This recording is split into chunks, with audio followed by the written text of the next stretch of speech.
Saya telah berbincang dengan Presiden UMNO, Timbalan Presiden UMNO, 3 naib Presiden, termasuk Yang Amat Berhormat Perdana Menteri semalam, dan saya telah membuat keputusan untuk menarik diri daripada pencalonan Timbalan Speaker Dewan Rakyat.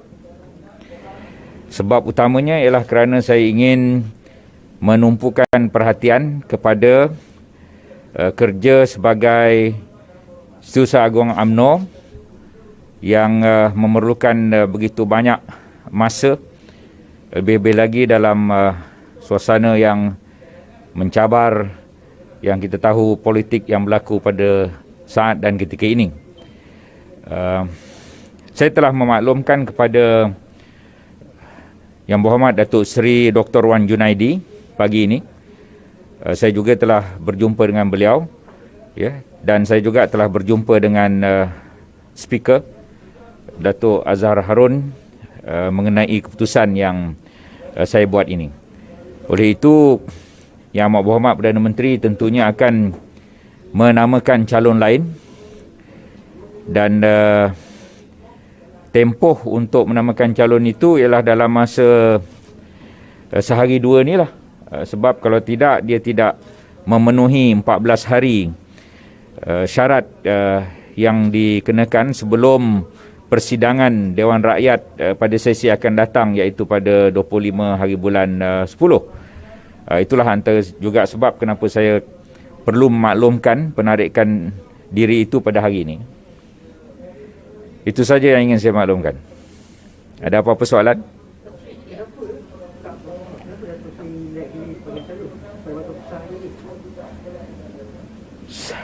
Pertama yang saya sebut tadilah, saya ingin menumpukan perhatian kepada kerja dan tugas dan amanah dan tanggungjawab sebagai Setiausaha Agung UMNO. Parti ini parti terbesar di negara kita dengan keahlian yang paling ramai, dengan tugasan mengambil masa.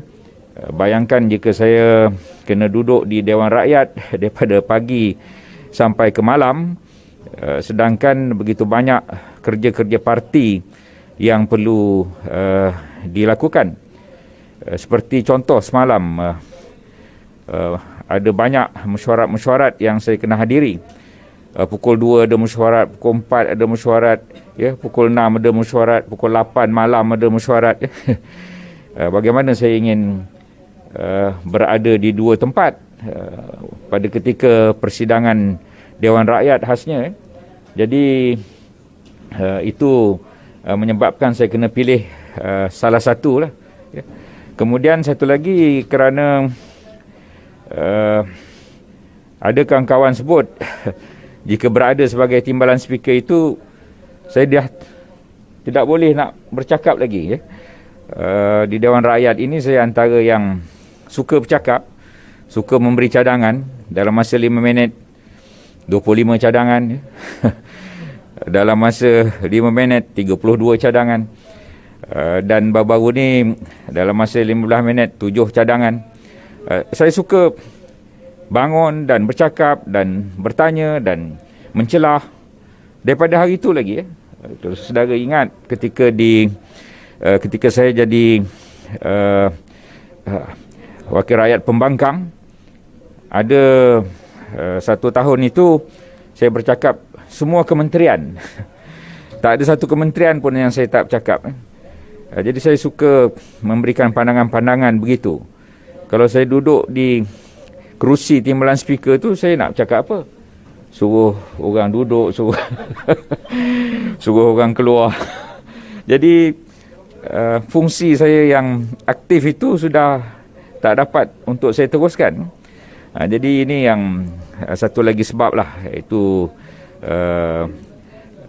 yang satu lagi ialah daripada mula hari itu lagi Perdana Menteri yang mencadang nama saya, ya. Bukan saya yang melobi untuk jawatan itu.